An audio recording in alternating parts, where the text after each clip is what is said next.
직장에서 받은 스트레스로 화가 잔뜩이 난 한 여인이 있었습니다. 그런데 하필이면 그날따라 운전하고 있었는데 도로가 차로 꽉 막혀 있었던 거예요. 신호등에 노란불이 켜지면서 앞에 있는 차가 빨리 가지 않고 천천히 멈추기 시작하면서 이 여인이 너무나 짜증이 나기 시작했어요.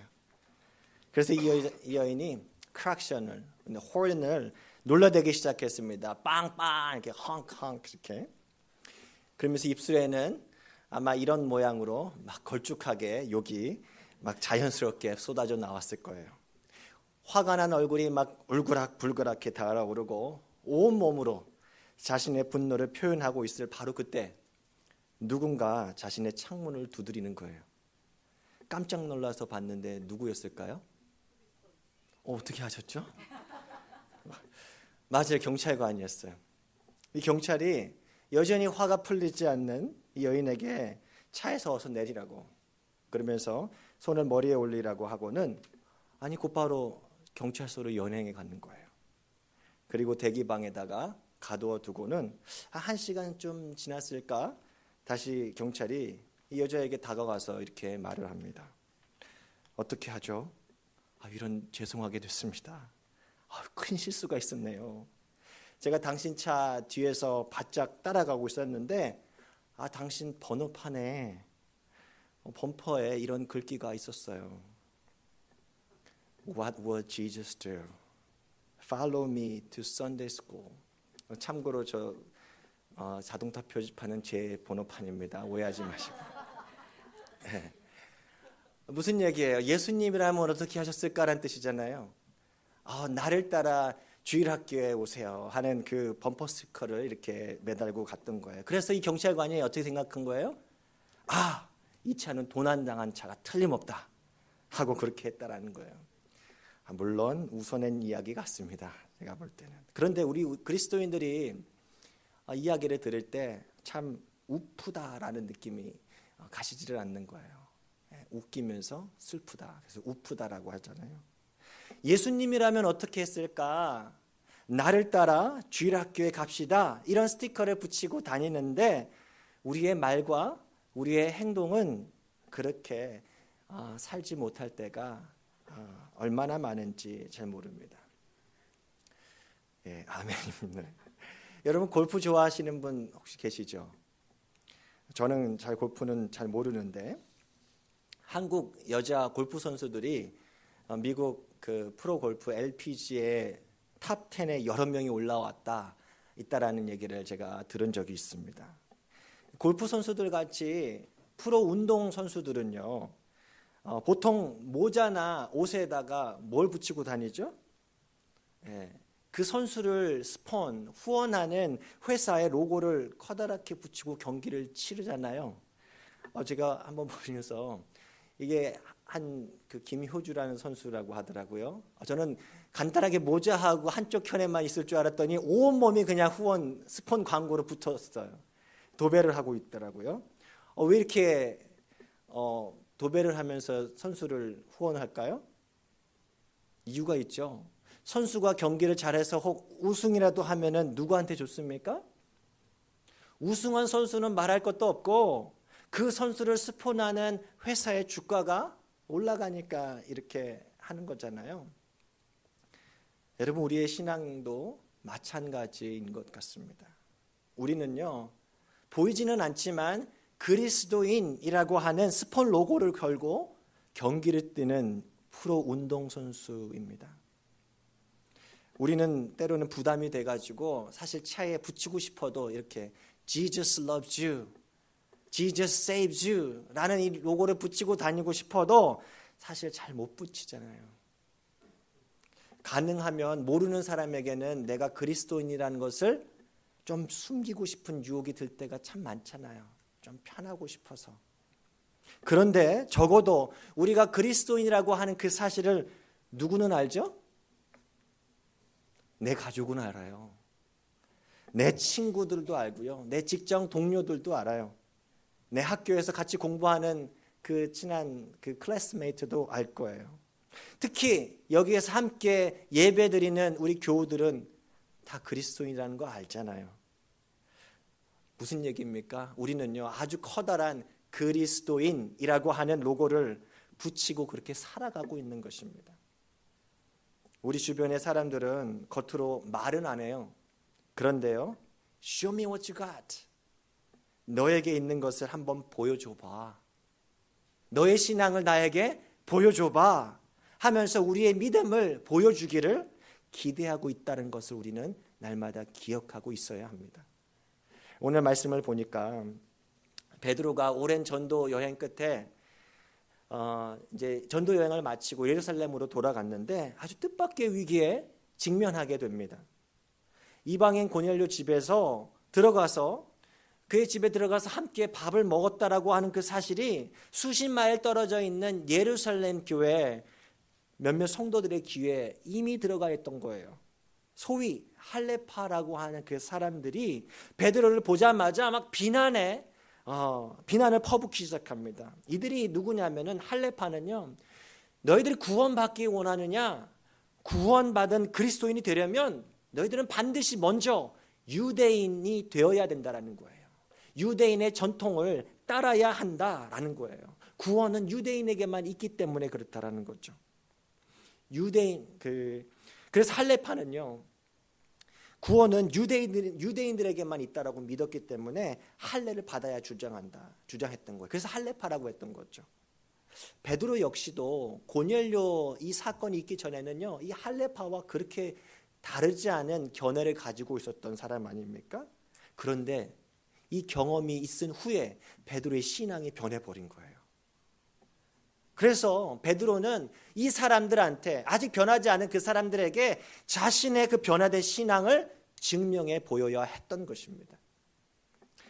여러분, 예수님은 우리를 세상의 빛과 소금이라고 얘기하지 않습니까? 우리 이전에는 빛과 소금이 아니었어요. 근데 예수 안에 들어오니까 우리가 빛과 소금이 된 것 아닙니까? 예수가 우리 안에 살아있다라는 거예요. 세상 속에서 우리는요, 우리 안에 있는 예수 그리스도를 증명해 보여야 하는 소명을 가진 사람들인 줄로 믿습니다. 그리스도인이라고 하는 그 로고를 온몸에 붙이고 경기를 치르는 운동선수들이에요. 경기를 즐기는 관객들이 아니라는 거예요. 선수라는 거예요. 어떻게 우리의 신앙을 보여줄 수 있을까요? 그러면 어떻게 우리의 보이지 않는 우리의 믿음, 예수 그리스도를 보여줄 수 있을까요? 오늘 본문에 나오는 베드로의 모습을 보면서 우리의 믿음을 보여줄 수 있는 방법이 세 가지가 있구나, 그것을 발견하게 됩니다. 오늘 이 시간 그걸 나누기 원하는데요. 첫 번째로 우리의 믿음을 보여주는 방법, 첫 번째는요, 우리의 삶을 통해서 믿음을 보여줄 수 있어야만 합니다. 우리 한번 읽어볼까요? 삶을 통해서. 시작. 네. 그리스도인들은요, 신앙생활만 하는 것이 아니에요. 뭐라고 하죠? 그리스도인들은요, 생활 신앙인이라고 해요. 그 차이를 이해되시죠? 신앙생활에는요, 그냥 교회에 나오는 거예요. 성경 읽고 기도하는 것을 우린 신앙생활이라고 합니다. 근데 생활신앙인은 어떻습니까? 교회 밖으로, 교회 밖에서 세상 속에서 그리스도인으로 살아가는 것이 생활신앙인인 것입니다. 그래서 믿음은요, 뭐라고 합니까? 삶이다라고 얘기합니다. 믿음은 삶인 거예요. 믿음은 삶이다라고 했을 때 이 의미는요, 두 가지를 내포하고 있습니다. 하나는 이거예요. 삶 속에서 신앙인다운 모습으로 살아갈 때 우리의 믿음은 증명이 되는 거예요. 신앙인다운 삶을 살아갈 때 우리의 믿음이 증명된다는 거예요. 야고보 사도가 말하고 있는 바 아닙니까? 우리 같이 한번 읽어볼까요? 야고보서 같이 읽겠습니다. 시작. 이와 같이 행함이 없는 믿음은 그 자체가 죽은 것이라. 어떤 사람은 말하기를 너는 믿음이 있고 나는 행함이 있으니 행함이 없는 내 믿음을 내게 보이라. 나는 행함으로 내 믿음을 내게 보이리라 하리라. 아멘. 어저께 구역장, 구역 인도자 성경 공부가 있었는데요. 그 모임을 하면서 한 분께서 이러한 고백을 하셨어요. 한 교회에서 있었던 장례식에 참여하셨는데 차에서 내리면서 차 밑에 어떤 지폐가 젖어 있었다라는 거예요. 여러분 같았으면 어떻게 하겠어요? 주셨어요. 그래서 이분도. 근데 얼마짜리인지는 알려주진 않더라고요. 100불짜리일 수도 있고 뭐 1불짜리일 수도 있고 그랬을 거예요. 그거에 따라서 이게 줄지 말지도 결정이 될 수 있을 건데, 아무튼 그것을 주워다가 어떻게 했는가, 처음에 손주에게 갖다 줬다라는 거예요. 그런데 갖다 주고 나서 생각해 보니까 이거 신앙인으로서 이거 맞지 않은 것 같다라는 생각이 들었답니다. 그러면서 가슴을 막 콩콩콩 때렸대요. 그래서 아이에게 잘 설명해서 줬다 뺏었어요. 줬다 이렇게 뺏은 거지 말하자면. 그래서 잘 설명을 한 거예요. 그래서 그 돈을 그 교회에 헌금으로 이렇게 드렸다고 하는데요. 여러분, 이건 어떻게 보면 작은 일이잖아요. 우리 삶 속에서 일어나는 작은 일인데, 이런 생각이 들어요. 이게 믿음이 그 성도님께 작동하고 있었다라는 그거예요. 나는 예수 믿기 때문에 그렇게 하면 안 돼 하는 그 마음이 작동하고 있는 거예요. 어떤 믿음이죠? 내가 예수 믿는 사람이지 하는 그 생각이 여전히 살아있는 거예요, 내 안에. 나는 예수 믿는 사람이지. 나는 예수 믿는 사람이지. 그러니까 난 그렇게 하면 안 돼. 예수 믿는 사람이니까 나는 그렇게 해야 해 하는 그것이 작동하고 있는 거예요. 이것이 우리 안에 작동할 수 있기를 바랍니다. 예수 믿는 사람이지. 같이 한번 해볼까요? 시작. 예수 믿는 사람이지. 나는 예수 믿는 사람이지. 그 믿음이 작동할 수 있기를 바랍니다. 신앙인다운 삶은요, 우리의 믿음을 보여주는 한 가지 방법이에요. 두 번째로, 믿음이 삶이라고 하는 그 의미는요, 우리 믿는 사람들은 삶 속에서 체험한 하나님의 능력을 증거로 보여줄 수 있어야 합니다.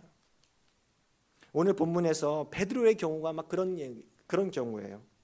베드로는 자신을 비난하는 사람들 앞에서 자신이 경험한 일을 아주 자세히 설명합니다. 이 글을 읽는, 이 본문을 읽는 우리는요, 이 책의 저자인 누가의 의도를 파악할 수 있어야만 해요.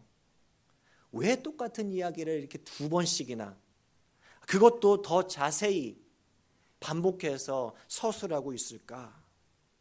그리고 누가는요, 참고로 사도 바울의 회심 이야기 있잖아요. 9장에 있었던 그 회심 이야기는요, 무려 사도행전 전체에 3번을 똑같이 반복해요. 여러분, 반복했다라는 얘기는 무슨 얘기죠? 중요하다라는 얘기예요. 왜 그런 경험들이 중요할까요? 이유는 간단합니다. 우리 예수 신앙은요, 삶으로 경험되어지기 때문에 그렇습니다. 믿음은요, 이 성경책 안에 있는 그러한 사람들의 그 이야기가 사실이란 것을 그냥 그것만 믿는 것이 아니에요. 지금 그리고 이곳에서 실제 나의 삶에서 살아 역사하시는 하나님의 능력을 눈으로 보고 귀로 듣고 내 온몸으로 체험하는 사람들이 바로 누구예요? 저와 여러분 같은 그리스도인들입니다. 그래서요, 경험은요, 무척 중요합니다. 우리가 삶 속에서 생생하게 체험한 하나님을 보여줄 때 우리의 믿음이 증거가 되는 거예요. 여러분, 내려놓음이라는 책 있잖아요.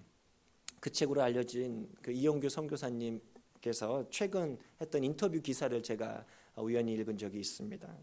현재 인도네시아에서 대학교 캠퍼스 사역을 7년째 하고 계시는데요. 대학을 세우는 사역을 하고 계세요. 이분이 아주 전 세계를 다니시면서 강연도 하고 아주 유명하신데요.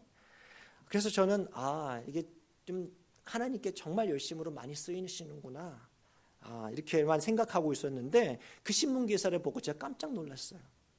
인도네시아에 가서 그 대학 사역을 하는 그 사역 초기에 이 선교사님께서 큰 위기를 경험합니다. 췌장암 선고를 받은 거예요. 여러분, 췌장암 많이 들어보셨죠? 유명인들이 참 많이 걸리는데 우리가 잘 아는 스티브 잡스라는 사람도 여기 췌장암으로 사망했고요. 제가 아는 목사님도 젊은 나이에 췌장암으로 소천하셨는데요. 이 췌장암은요, 예후가 좋지 않기로 아주 유명한 암이에요. 굉장히 심각한 암인데, 그래서 병원에서는 어떻게 진단을 했냐면 췌장의 3분의 1을 잘라내고 그 옆에 있는 비장도 다 드러내야 한다, 그렇게 진단을 내어버린 거예요. 아니, 이제 사역을 시작해야 되는데 인도네시아 같은 곳은 풍토병이 많아가지고 그렇게 다 잘라내면 그 부인은 그 면역력이 떨어져 가지고 거기서 생활할 수가 없다라는 얘기를 합니다. 그래서 얼마나 고민이 됐겠어요. 아니 이게 무슨 일이지? 하나님께서 맡겨주신 이 비전, 이 큰 비전을 어떻게 해야 되나 하면서 고심하면서 기도하는 중에 하나님께서 수술을 받으라라는 응답을 주셨다라고 합니다. 마침 이전에 몽골에서 사역하던 당시에 한국에서 의료 단기 선교팀이 왔었거든요. 그때 다녀왔던 그 의사분이 생각이 나가지고 전화를 걸었답니다. 그런데 정말 신기하게도 그 의사분이 이 수술의 기록을 가지고 계신 분이래요. 전문의였던 거예요. 다행히 선교사님이 혹만 제거하고 나머지 다른 부위는 그대로 남겨둬도 될 것이다라는 소견을 다시 듣고 수술을 잘 마치고 이렇게 7년 동안 사역을 하고 있다고 하지 않습니까? 이 선교사님께서는요, 성경 속에 계신 그 하나님만 만난 것이 아니에요. 그렇죠?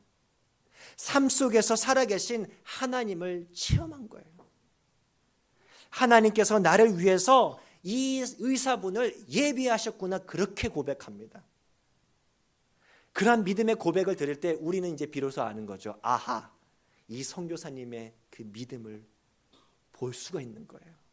그렇죠? 이스라엘 백성들에게요, 경험은 매우 중요했었어요.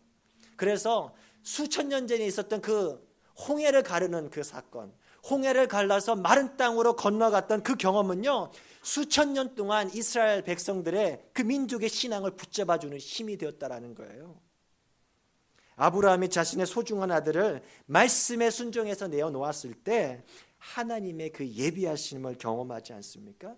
여호와 이레의 그 경험은요, 아브라함의 믿음의 증거가 된 거 아닙니까? 여러분, 우리에게도 이것이 필요해요. 우리 삶 속에 이와 같은 하나님의 능력을 체험할 수 있기를 바랍니다. 그 경험이, 그 체험이 우리 믿음의 증거가 되는 거예요.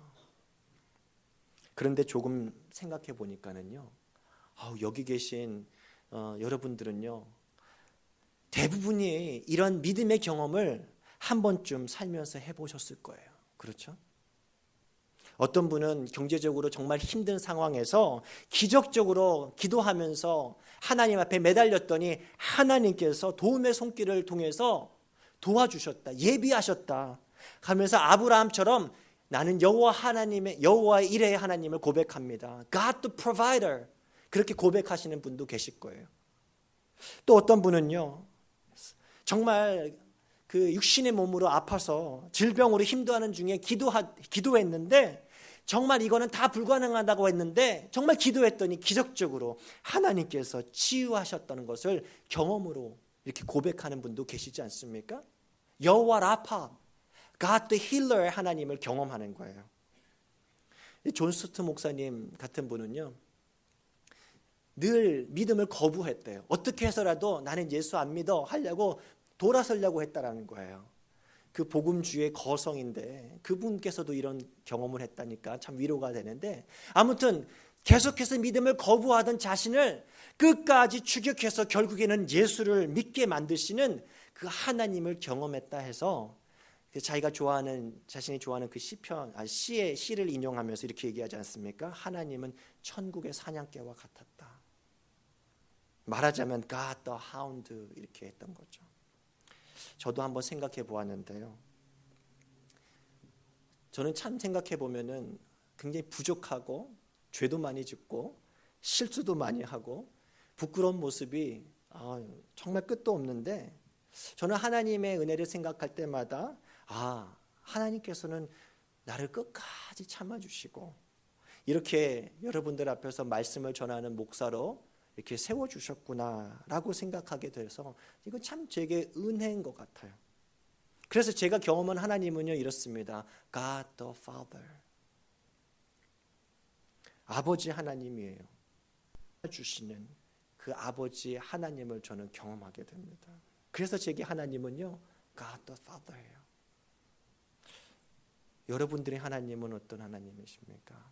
그 그 체험과 경험이 있어야 하는 거예요. 오늘 우리 모든 성도님들의 삶 속에 이러한 하나님의 공급하시고 치유하시는 능력과 하나님의 은혜의 경험들이 충만할 수 있게 되기를 간절히 바랍니다. 그 경험이 우리의 믿음의 증거가 되는 것입니다. 오늘 두 번째로 우리 믿음은 어떻게 증거가 되는가? 나와 함께한 내 주변의 사람들을 통해서도 우리의 믿음은 증명이 되는 것입니다. 사람들을 통해서 우리 같이 한번 읽어볼까요? 시작. 사람들을 통해서. 이 베드로는요, 자신을 비난하는 사람들 앞에서 자신의 경험을 쭉 자세히 설명하다가 이 말을 곁들여요. 12절입니다. 제가 읽어드릴게요. 성령이 내게 명하사 아무 의심 말고 함께 가라 하심에 누구도 이 6 형제도 나와 함께 가서 그 사람의 집에 들어가니 그 얘기를 곁들여요. 왜 이 얘기를 했을까요?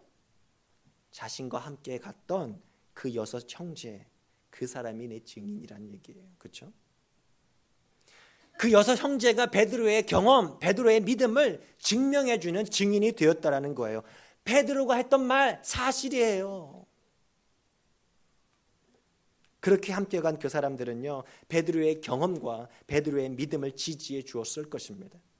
여러분, 우리에게도 이러한 공동체가 필요합니다. 함께하면 편안하고 함께하면 따뜻하고 안전한 사람들과 이루는 공동체 생활을 통해서 우리의 믿음은요, 성장하게 되어 있습니다. 그리고 중요한 것은 그 공동체 멤버들의 증언으로 우리의 믿음이 입증되어야 한다는 사실이에요. 여러분, 혹시 이 단어 들어보셨나요? 휘게. 휘게라는 말 들어보셨나요? 예, 별로 없는 것 같아요. 예스예요. 그 휘게라는 말이 있는데 예전에는 한국에 힐링이라는 말이 유행했잖아요. 예, 뭐 어떤 치유 뭐 그랬는데 그 말이 사라지고 또 어느덧 욜로라는 말도 한참 유행하다가 You only live once라는 얘기잖아요. 그런데 요즘에는 또 휘게라는 말이 조금씩 이렇게 유행하고 있다는 얘기를 제가 기사를 통해서 본 적이 있어요. 이 무슨 얘기냐면요, 이게 덴마크식의 웰빙 라이프를 이렇게 휘게라는 표현을 쓴다고 합니다. 덴마크어로는 후가 이렇게 하는데, 후가. 우리 한번 해볼까요? 후가. 네, 후가. 좀 이상한데, 후가. 무슨 뜻이냐면 이래요. 편안하게, 함께, 그리고 따뜻하게. 이 회개라는 뜻이 그렇대요. 편안하게, 함께, 따뜻하게. 여러분, 덴마크의 그 행복 지수가 몇일까요? 네, 세계 1위라고 한대요. 그래서 그 비결이 무엇인가? 이 휘게 라이프 스타일에서 찾을 수 있다라고 얘기를 합니다. 무슨 얘기냐면요, 하루 일과를 마치고 집에 들어와서 저녁이 되면 집에서 촛불을 이렇게 예쁘게 멋있게 켜놓고 가족들과 혹은 친한 벗들과 이 공동체와 함께 따뜻한 음식을 나누며 소소한 담소를 나누는 그 시간, 그 공간이 바로 이 휘게 라이프라는 거예요. 생각만 해도 좀 뭔가 포근하지 않습니까? 여러분, 혹시 이거 영어 단어 중에 허그란 단어 아시잖아요? 허그는 껴안다라는 거잖아요. 이 허그란 단어가 이 단어에서 왔대요. 휘게에서 왔대요. 무슨 의미인지 아시겠죠? 함께 있어서 포근하고 따뜻함을 누린다라는 이 단어, 의미가 이 단어 안에 숨어 있다라는 거예요. 무슨 얘기냐면요, 이 휘게는요, 간단해요. 사람과의 관계, 공동체가 중요하다라는 얘기하는 거예요. 그런데 문제가 있어요. 무슨 문제입니까? 사람과의 관계가 그렇게 어렵습니다. 그래서 종종 우리는 혼자 신앙생활하고 싶은 유혹을 받을 때가 정말 많습니다. 아휴, 저렇게 가서 그냥 스트레스 받느니 나 혼자 신앙생활 하지. 여러분, 근데 아니에요. 인터넷 잠깐 내려놓고요, 스마트폰 잠깐 뒤집어 놓고요, 전화통 들으시고 혹은 따뜻한 체온을 느낄 수 있는 사람 공동체를 찾아가셔야만 합니다. 한국이 OECD 가입 국가 중에 2003년부터 2015년까지 부동의 1위를 고수하다가 2016년에 자랑스럽게도 1위 자리를 내준 항목이 하나 있습니다. 뭔지 아세요? 네, 자살률입니다. 하루에 36명이 자살을 한대요. 굉장히 많잖아요. 그냥 뉴스에만 보니까 우리는 간혹가다 그런 줄 아는데 36명이면요. 1시간당 1.5명이에요. 왜 그럴까요? 한국은 세계 경제 12대국이라고 하지 않습니까? 한국은 이제 못 사는 나라 아니에요. 잘 사는 나라예요. 돈 많은 나라예요. 제가 보면은요, 여행 가는 사람들 정말 많아요. 전 세계로 여행 다니는 사람들 그렇게 많아요. 먹고 살 거 걱정 없는데 여행도 수시로 잘 다니는데 그러면 행복할 것 같은데 이상하게 자살률이 너무 높아요. 이러한 그 현상을 보면서 예전에 한국의 보릿고개를 겪으셨던 우리 어르신들 세대에서는요, 우리 젊은 사람들 너무 약해 빠졌어. 이렇게들 많이 얘기하신다고 하시는데 그렇게만 볼 것이 아니에요. 너무 심각합니다. 그런데 자료를 보니까 그 자살의 원인이 뭐예요? 90%는 우울증이래요. 우울증이 뭐죠? 우울증을 찾아보시면요, 우울증을 딱 이렇게 설명해요. 마음의 감기와 같다. 무슨 얘기냐면요, 감기처럼 왔다 갔다 한다라는 거죠. 근데 감기를 잘 못 다루면 위험해질 수 있어요. 마찬가지로 우울증도 누구나 겪을 수 있지만 다루지 못하면, 제대로 다루지 않으면 위험할 수 있다라는 얘기하는 거예요. 그런데 치유가 가능하다는 거예요. 가만히 두면 위험하고요. 미국에 살아가는 우리들은 어떨까요? 우리는 미국에 사니까 좀 더 형편이 낫죠? 아니요, 외롭습니다. 외로워요. 우리에게 이런 희귀 공동체가 너무너무 더 절실합니다. 너무너무도 중요해요. 어제 우리 아이들, 우리 어린 아이들이 한 20몇 명이 20명 가까이 모여가지고 부모님들하고 이렇게 오셔가지고 아주 온 교회를 그냥 해집고 돌아다니면서 이 예배당 한복판에서 아기 상어 뚜루루 하면서 이렇게 난리 법석을 쳤어요, 그냥. 예. 그런데 얼마나 보기가 좋은지 몰라요. 정말 저는 보기 좋아요. 교회는 아이들의 뛰는 막 그런 울음소리도 웃음소리도 있어야 하는 거 아닙니까? 저는 너무 좋더라고요. 무슨 생각인 거냐? 앞으로 우리 성도님들, 특히 또 우리 어르신들 교회에 자주 오셔서 모임하셨으면 참 좋겠어요. 그냥 집에만 계시지 마시고 인터넷 들여다보시지 마시고 교회 오셔서 같이 모임도 하시고 교제도 나누셨으면 좋겠어요. 함께 희귀의 삶을 누렸으면 좋겠어요. 이렇게 다 같이 우리 함께 모여서 예배 드리는 거 참 좋아요. 그리고 우리 한국 교회 전통은 이렇게 예배 끝나고 나가면 이제 식사도 같이 할 수 있잖아요. 물론 사정이 있어서 못 하시는 분도 계시지만 이렇게 함께 할 수 있는 게 참 좋아요. 그런데 중요한 것은 뭐냐면 소그룹으로 들어가셔야만 합니다. 그 속에서 함께 차도 마시고 함께 밥도 이렇게 해가면서 따뜻함과 편안함을 누릴 수 있어야 합니다. 왜 그러냐면 공동체 속에서 우리는 우리의 믿음을 증명할 수 있기 때문에 그래요. 그래서 공동체에 있으면 어떤 게 드러나는 줄 아세요? 저는 이렇더라고요. 내가 얼마나 이기적이었구나. 공동체 속에 있으면 이래요. 나의 믿음이 되게 약했구나. 내가 얼마나 욕심이 많았는지, 얼마나 내가 섬기고 희생하는 일에 싫어했는지, 마치 철이 철을 날카롭게 하는 것처럼 공동체 속에서 있을 때 우리의 믿음은요, 그렇게 아프면서 성장하게 되는 거라는 거예요. 아픔을 싫어해서 공동체를 피하시면 안 되는 거예요. 혼자 신앙생활 하면요, 속기 쉽습니다. 여러분 경험해 보셨잖아요. 속기 쉬워요. 혼자 우리 얼마든지 기도하고요, 혼자 말씀 봐요. 그런데 어떤 느낌이 드는 줄 아세요? 나 괜찮은 신앙인 같이 느껴져요. 혼자라는 감옥에서 나오셔야만 합니다. 그래야 우울증도 예방할 수 있고요, 건강한 삶을 살 수가 있습니다. 그리고 내가 속한 공동체 사람들이 나의 믿음을 증명해 줄 수 있는 거예요. 저 강 목사와 함께 좀 생활해 봤더니 저 강 목사 괜찮은 목사야. 저 집사 내가 보증해. 저 사람 진짜 예수쟁이야.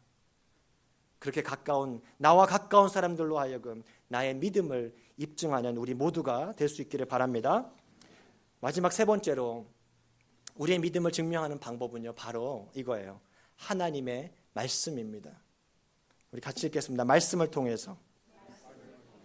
베드로는요, 자신이 예수의 복음을 선포할 때 그곳에 이방인들 위에 성령이 임재하는 것을 보았다라고 얘기를 해요.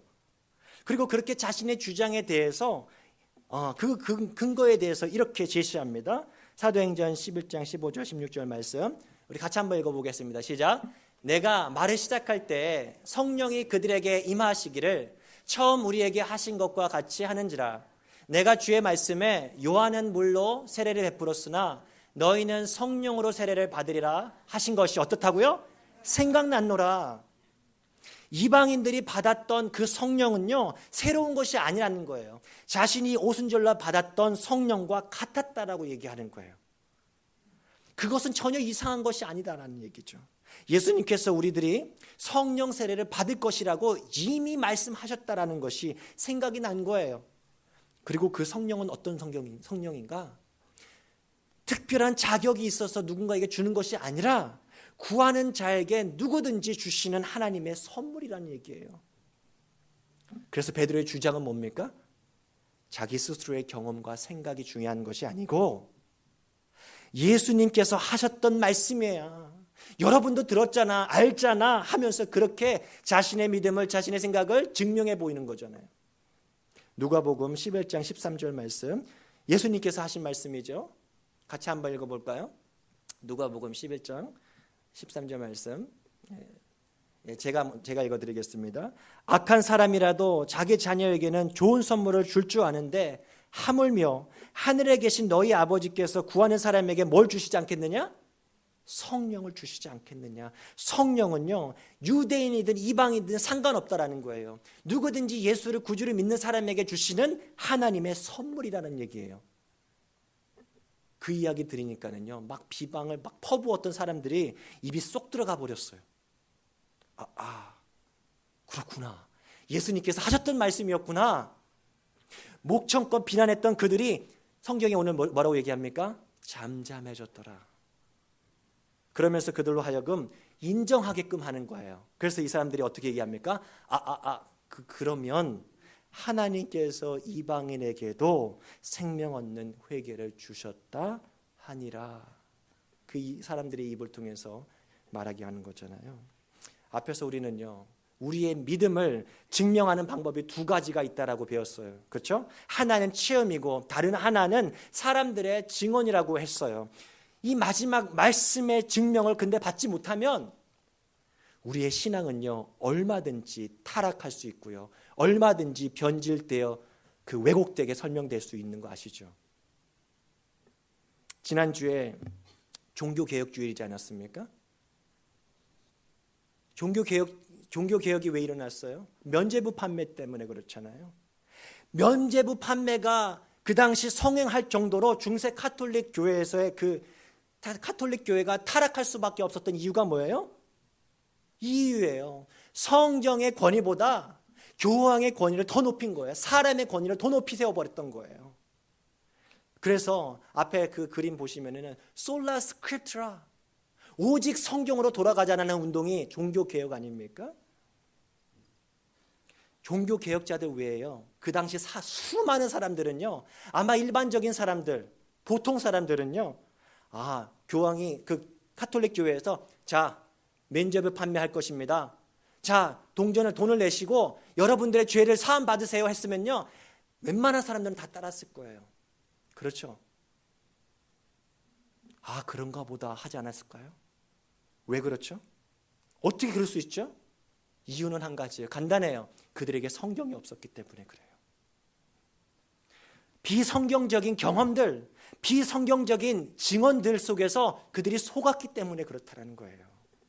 얼마든지 속을 수 있어요. 우리 경험만으로 얘기하면요. 제가 우연히 한국의 유명한 이단 단체 있지 않습니까? 신천지라고 들어보셨죠? 그 신천지 관련된 영상을 우연히 한번 또 보게 됐어요. 근데 어떤 영상인가 봤더니 깜짝 놀랐어요. 수천 명이, 젊은 사람들이 대부분이 학사모하고 학사 가운을, 그 졸업 가운을 그렇게 입고 어떤 수료식을 하는 장면이었습니다. 뭐 2천 어떤 몇 명이 아무튼 그런데 겉만 보면은요 아주 짜임새 있고 마치 세계 평화를 위해서 헌신하는 그러한 젊은이들 같이 보였습니다. 건강한 기독교 교파 같았다니까요. 웬만한 사람이 그냥 보면요. 그런데 그 단체는요 한 사람을 예수 재림한 예수라고 주장하잖아요. 믿잖아요. 어떻게 믿을 수 있죠? 어떻게 그게 가능합니까? 정말 이거는 너무 답답해요. 근데 그럴 수가 있어요. 졸업하는 그 20, 30대 아주 젊은, 여기 계신 우리 젊은 분들 많이 계시지만 20, 30대 젊은 그 수료자들에게 기자가 다가가서 물었어요. 수료식 하니까 어떻습니까? 그중 하나가 이렇게 대답하는 것을 들었어요. 들어보세요. 영광의 수료식에 다 같이 참여해서 진심으로 저는 행복합니다. 오늘 많은 사람들이 온 만큼 정말 하나님의 역사가 이루어진다는 것을 다시 한번 깨닫는 시간이 된 것 같습니다. 여러분 무슨 얘기죠? 이 젊은 학생이 뭐에 속은 거예요? 규모에 속은 거예요. 와, 저기 저렇게 많은 사람들이 모여 있어요. 속은 거예요. 자신의 경험에 속아버린 거예요. 사람의 말에 속아버린 거예요. 왜 속았습니까? 말씀이 없어서. 아니, 잘 생각해 보면요. 말씀이 없었던 게 아니에요. 말씀이 있었는데 말씀을 잘못 보고 배웠기 때문에 그렇습니다. 그래서 잘못된 성경 배울 때 정말 무섭습니다. 우리 말씀을 더욱 깊이 봐야 합니다. 그래서요. 요즘에 인터넷으로 설교들 많이 들으시는 거 저는 되게 추천해 드리고 싶지만 하지만 분별하시면서 보셔야 돼요.